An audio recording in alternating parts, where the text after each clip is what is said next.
السلام علیکم۔ ہندوستان میں مغل بادشاہ مغل نہیں تھے۔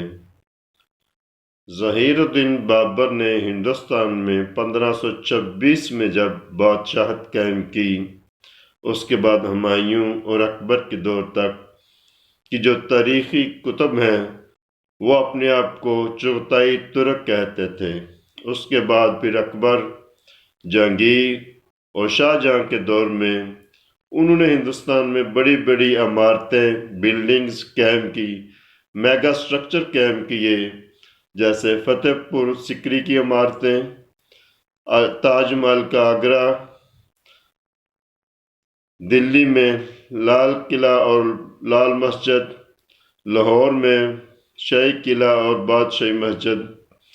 ان عمارتوں اور بلڈنگز کو دیکھ کر اللہ کے ایک ولی عبد القدوس گنگوئی نے کہا، انہوں نے تو مغلوں والے کام کیے ہیں، یعنی ترخانوں والے۔